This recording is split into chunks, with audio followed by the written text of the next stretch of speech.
Natural food dye companies are ramping up production after RFK Jr.'s call to eliminate artificial colors by the end of 2026, and more companies have announced that they're working towards that goal. But some food executives say an industry-wide transition could take more than 6 years. So we went inside one of the largest food color plants in the world to see why industry leaders say this transition will be so difficult. Sensient Technologies might not be a household name, but you probably have its products in your home. As one of the world's largest dye manufacturers, it's been in business for almost 150 years and has been producing natural colors for U.S. food and beverage companies for over 15 years.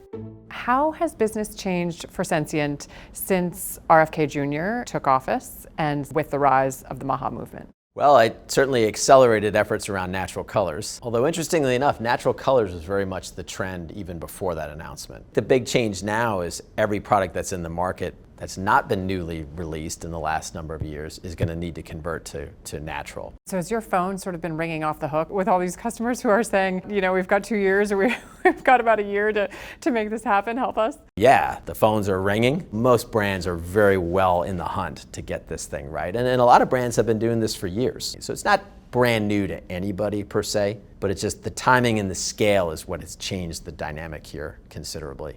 RFK has made it clear that he would like for synthetic colors to be removed from the U.S. supply chain by the end of 2026. Is that feasible? There's a lot of challenges. First and foremost, can you actually technically do it? Can you achieve the same color profile, the same vividness as the synthetic color? Can you do that in a whole range of applications, from sports beverages to candy to soups to you name it? Sensient says it has been investing in the technical side of natural dye production for years, creating formulas that can withstand changes to heat, light, and pH. But concurrently, it's the supply chain that is probably going to be the single longest lead time item here, the single biggest bottleneck, if you will. Natural dyes are derived from sources like plants, fruits, and vegetables. These products are grown all over the world. So these are not just raw materials grown in the United States. In fact, very few of them are grown in the United States.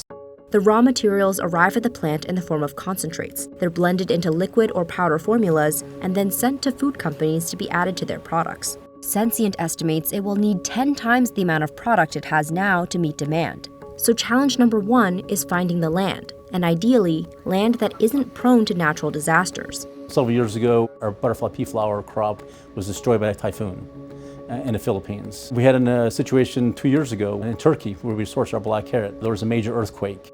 So the company started diversifying its crop locations, which also allowed it to maximize productivity by taking advantage of different growing seasons around the world. For example, red radish is usually planted in late summer to be grown in the fall. So by growing it in the US and Peru, which have different fall months, Sensient can harvest red radish twice a year instead of once. It takes time to diversify and to do it and grow it safely and in accordance with the law and sustainable agricultural practices. It's all the complexity that goes into this timeline. When procuring new land, Sensient says it also looks for areas with lower pesticide use to reduce the risk of contamination. Where you have rice fields, where you have banana plantations, you're going to have a lot of pesticide use. It's not necessarily the farmers are going to use those pesticides, but just the overspray, the drift as we call it, from those fields will impact our farm.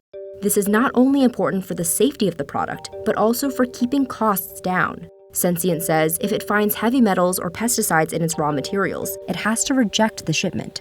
The company says on average, 1 out of about 4 raw materials fail to meet their safety standards. Synthetic colors are more closely regulated by the FDA.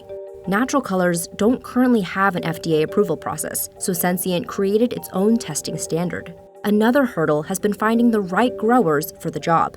In some cases, they've been farming for hundreds of years, and to try to change their protocol on farming techniques is difficult because we're looking for the highest color pigmentation. The majority of them, if not all of them, they've been used to farming for just pure weight. As Sensient and other companies work to build up capacity, more than a dozen states are considering legislation to ban synthetic food dyes.